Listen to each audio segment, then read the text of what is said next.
Herzlich willkommen, liebe Zuseher, hier auf meinem Kanal. Ich freue mich sehr, dass Sie da sind.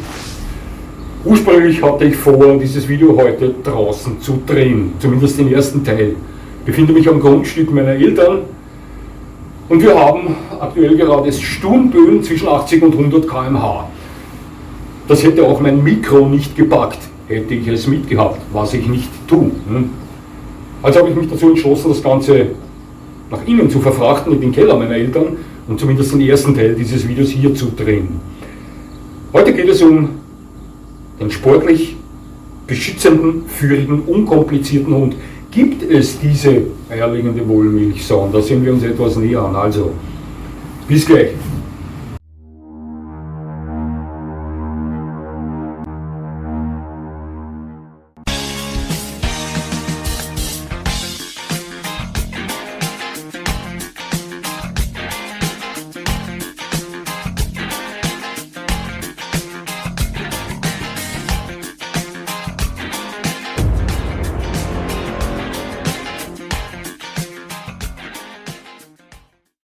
Ja, die meisten von Ihnen wissen, dass ich mit vielen meiner Zusehern in Kontakt stehe. Hauptsächlich über E-Mail, doch mit einigen auch über WhatsApp. Hier geht es um verschiedenste Themen und ich genieße das. Meistens. Einer der Hauptthemen, ob Sie es mir glauben oder nicht, ist die Frage, du Ronny oder Herr Dog Special, ich habe keinen Hund, ich möchte einen. Ich hätte gerne einen Hund, der zugleich sportlich ist, beschützend ist, in Klammer ein guter Familienhund ist, aber auch führig und unkompliziert ist. Könntest du mir Rassen präsentieren, welche diese Eigenschaften vorweisen? Das kann ich zumeist nicht, liebe Zuseher. Ich kann Ihnen Hunderassen nennen, welche dazu neigen, solche Eigenschaften zu zeigen, aber ich kann es Ihnen nicht garantieren. Hier kommt es zu 90% immer auf Sie und auf das Individuum Hund an. Individuum ein Begriff, der zu meinen Lieblingsbegriffen zählt, das wissen Sie. Selbstverständlich gibt es Hunderassen, denen man, wenn sie den typischen Vertreter ihrer Rasse darstellen, Sportlichkeit nachsagt, denen man guten, wachen Schutztrieb nachsagt, die gleichzeitig auch eher als führig zu bezeichnen sind und nicht unbedingt sehr kompliziert scheinen. Doch schauen Sie, häufig reiben sich diese vier Eigenschaften aneinander, sollten sie gleichzeitig auftreten.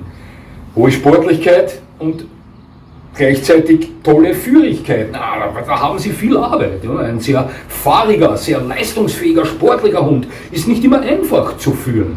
Gleichzeitig ist ein sehr beschützender Hund nicht immer unkompliziert. Natürlich sind diese vier Begriffe in einen Hund verpackt nicht immer ein Widerspruch, aber damit umgehen müssen schon Sie können. Schauen Sie, Sportlichkeit. Klar gibt es Hunderassen, die sehr sportlich sind. Als Beispiel nenne ich Ihnen zwei, den Australian Cattle Dog oder den belgischen Malinois. Gute Beispiele. Dann gibt es Hunderassen, welche nicht unbedingt als Sportskanonen gelten. English Mastiff, Mastino Napolitano. Natürlich kann man auch eine gewisse Sportlichkeit von diesen beiden Riesen erwarten, aber die sind bei weitem nicht in der Kategorie zu Hause wie die beiden zuvor von mir genannten. Klare Sache. Wie sieht es mit dem Beschützen aus? Auch hier gibt es Hunde, die dafür neigen. Ein Dobermann zum Beispiel, als Beispiel genannt, ist ein Genuss zu diesem Thema. Während es mit dem Golden Retriever schon etwas komplizierter wird, wenn es um Wach- und Schutztrieb geht. Schauen Sie, wenn Sie ein Mensch sind, der mit guten Händchen für Hunde zur Welt kommt, es gibt solche Leute. Es gibt Leute, die haben ein Händchen für Hunde von Geburt an. Und dann gibt es Menschen, die haben schon ihren 10. Hund und können immer noch nicht mit Hunden umgehen. Das ist nun mal so. Das ist in allen Sparten und mit allen Themen so. Ja. Wenn Sie ein Mensch sind, der Händchen für Hunde hat, können Sie auch aus einem Golden Retriever einen tollen Schutzhund machen.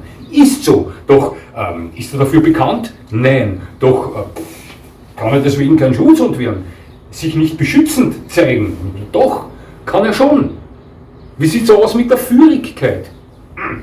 Natürlich gibt es führigere Hunde und es gibt weniger führigere Hunde, wenn sie ihren Rassestandard vertreten. Als nicht unbedingt sehr führigen oder leichtführigen Hund möchte ich einen Thai Ridgeback bezeichnen. Der braucht enorm viel Gefühl, dass er locker und flockig mit ihnen durchs Leben tanzt. Ne? Auf der anderen Seite zum Beispiel, ja, bleiben wir beim Golden Retriever. Dieser Hund gilt als sehr führig. Viele sagen ja, einen Goldie stellst du in den Garten hinaus und der ist fertig. Ich bin da nicht dieser Meinung, aber nicht umsonst ist dieser Hund einer der beliebtesten Familien- und Begleithunde der ganzen Welt. Wenn wir zum Thema kompliziert kommen, hier wird es tatsächlich kompliziert, denn wirklich nicht kompliziert ist gar kein Hund. Ja. Wir wissen, dass die Hundehaltung sehr herausfordernd ist. Selbst die einfachsten Hunde können enorm kompliziert sein. Auch hier möchte ich wieder behaupten, dass es zu 90% alleine auf Sie ankommt. Dann natürlich aufs Individuum Hund auch noch. Ja. Also hier ein Gesamtpaket zu präsentieren und sagen, hier hast du diese Hunderasse, die zugleich sportlich, beschützend, führig und nicht kompliziert ist, das geht nicht. Zumindest für mich geht das nicht, auf keinen Fall. Doch, ich verspreche Ihnen heute zu versuchen, hier einige Hunderassen, mehrere, recht viele Hunderassen zu präsentieren, welche dazu neigen, wenn sie von Ihnen richtig geführt werden, gut geführt werden und wenn Sie einen guten Hund erwerben, welche dazu neigen, diese 4 Eigenschaften zu zeigen, weil eben Hunde mit diesen 4 Eigenschaften die meistgesuchten sind. Zumindest von den Leuten, die mir schreiben. Nicht von jedem, klare Sache. Doch, man kann behaupten, dass diese 4 Eigenschaften am häufigsten bei Hunden gesucht werden. Sportlichkeit, Beschützerinstinkt, Führigkeit, Unkompliziertheit. Das Ganze natürlich auch umrahmt von Familientauglichkeit. Ja, also wie gesagt, ich werde versuchen, hier einige Hunderassen zu präsentieren, welche in Frage kämen, wenn man einen Hund sucht, der diese 4 Eigenschaften zeigt, wenn er von Ihnen richtig geführt wird und wenn er einen tollen Rassevertreter darstellt. Ja, also, sehen wir da mal rein. Nun, lassen Sie uns diese 4 Begriffe zuerst einmal etwas zerpflücken. Wir beginnen gleich mal mit sportlich. Für mich gilt ein Hund dann als sportlich, wenn er körperlich dazu in der Lage und mental dafür bereit ist, diverse sportliche Aktivitäten durchzuführen. Hierbei kommt es natürlich immer darauf an, was Sie unter sportlicher Aktivität verstehen. Schauen Sie, wenn für Sie der 3-mal am Tag stattfindende 30-minütige Spaziergang im Park als sportliche Aktivität gilt, dann ist auch ein English Bulldog ein sehr sportlicher Hund.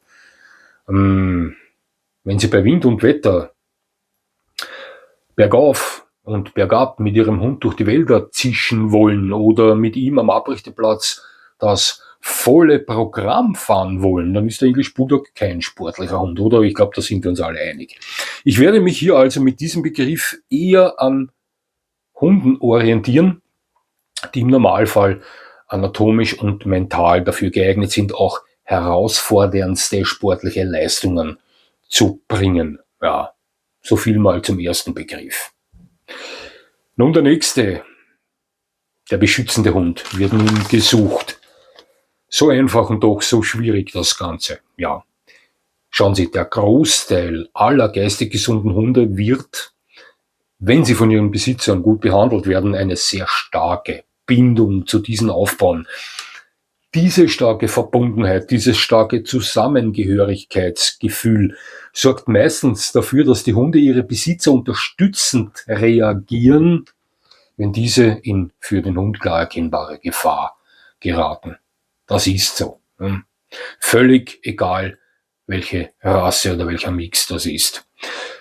Man darf aber davon ausgehen, dass die Reaktion eines Greyhounds hierbei meistens völlig anders aussieht als diejenige eines typischen Rottweilers. Oder auch hier werden wir uns alle einig sein. Außerdem muss man dabei auch immer berücksichtigen, aufgepasst, dass ein 3 Kilo schwerer Hund nur dann wirksam beschützen kann, wenn er den Schurken, der ihnen Böses will, ins Ohr hineinkrabbelt und ihn von innen heraus fertig macht. Klare Sache, ja. Während ein wirklich entschlossener 20 Kilo Hund für jeden Halunken eine große Herausforderung darstellen kann. Liebe Zuseher, glauben Sie mir, Ich war jahrelang Figurant. Ich weiß, wovon ich spreche. Also orientiere ich mich in diesem Video beim Begriff beschützend heute auf Hunderassen, die für diesbezüglichen Pfeffer bekannt sind, aber auch mindestens 20 Kilo auf die Waage werfen. Ich glaube, das passt. Dritter Begriff, führig. Führig sollte der Hund sein. Für mich gilt ein Hund als führig, wenn er guten Will to Please und somit ausgeprägte Kooperationsbereitschaft und enge Orientierung an seinen Besitzer zeigt. Dann ist ein Hund für mich führig. Viele Menschen bezeichnen Hunde als führig, wenn sie ausgeprägte Sanftmütigkeit zeigen. Ich sehe das etwas anders. Der sanftmütigste Hund kann extrem stur sein und dann ist er für mich kein führiger Hund. Ja? Sie verstehen sicher, was ich meine. Ich konzentriere mich bei diesem Begriff also auf Hunderassen, welchen man guten Will to Please nachsagt. Ich glaube, auch das passt. Und dann wäre da die Sache mit der Kompliziertheit. Schauen Sie, den unkomplizierten Hund, den gibt es meiner Meinung nach nicht. Ja? Den unkomplizierten Hund, den Sie ganz einfach aus dem Ärmel schütteln, der existiert nicht. Ja? Wenn Sie ein guter Hundehalter sein wollen, dann müssen Sie bei jedem Hund, völlig egal ob Rasse oder Mix, Fingerspitzengefühl zeigen. Dann müssen Sie etwas tun, dann müssen Sie dafür sorgen, dass sich Ihr Hund sowohl anatomisch wie auch charakterlich ins Positive entwickelt. Wirklich völlig unkompliziert ist das nie. Ich werde diesen Begriff im heutigen Video aber auf diese Weise berücksichtigen, indem ich versuche, Hunderassen auszulassen, die stark dafür bekannt sind, gesundheitliche Komplikationen vorzuweisen. Da gibt es einige Hunderassen. Obwohl es heutzutage schwer ist, bei diesen vielen hochgezüchteten Rassen gesundheitliche Komplikationen völlig auszublenden. Das ist fast unmöglich. Doch ich spreche hier von den schon sehr auffallenden Fällen. Sie wissen, was ich meine. Oder welchen man überdurchschnittlich oft nachsagt, dass sie extrem schwierige Charaktere wären. Also diese Rassen möchte ich auslassen, um diesem Begriff nicht kompliziert gerecht zu werden. So gut als möglich, ja, besser geht das nicht. Ich werde Ihnen nun einige, eigentlich recht viele Hunderassen präsentieren, die sportlich, beschützend, führig und etwas weniger kompliziert sind, wenn man das kann. Ich versuche es zumindest. Ja. Ergänzend dazu möchte ich aber noch Folgendes sagen. Diese ist meine Meinung. Klare Sache, resultierend aus meiner bescheidenen Erfahrung. Das muss sich nicht mit Ihrer Meinung decken. Das ist mir klar und gilt für alle meine Videos. Egal, ob ich sage, Hunde sind toll oder ob ich ins Wissenschaftliche abdrifte, es wird immer irgendjemand sagen, das stimmt nicht, das ist nicht richtig, das ist falsch. Das liegt in der Natur der Sache. Doch ich kann Ihnen garantieren, ich stehe immer hinter meiner Meinung und stelle mich jederzeit meinen Aussagen. Wie gesagt, das tue ich zu jeder Zeit. Los geht's mit den Hunden.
Shake it like you mean it, baby. Come on and dance with it. Come on.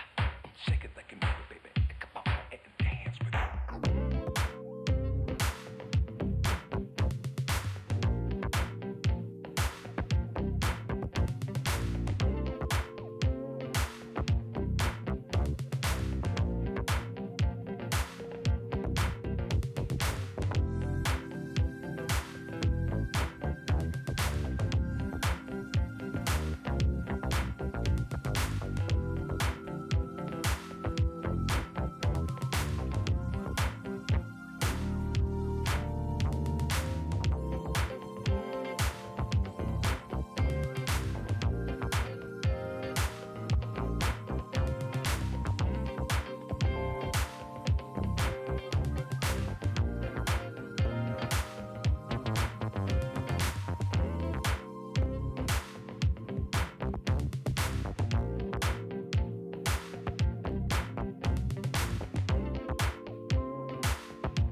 Das war's. Gibt es hierzu Garantien? Na, nein, auf gar keinen Fall gibt es die. Stehen die Chancen gut, dass eine dieser Rassen sportlich beschützend, führig und etwas weniger kompliziert ist, so wie diese Begriffe von mir zuvor beschrieben wurden, so wie ich sie wahrnehme, so wie ich sie sehe. Nun, wenn Sie engagiert und gekonnt an die Sache herangehen und Ihr Hund einen typischen Vertreter dieser Rassen darstellt, dann stehen die Chancen dazu sehr gut. Ja. Hätten hier auch noch andere Hunderassen hineingepasst? Klar. Aber individuelle Geschichte, wie immer.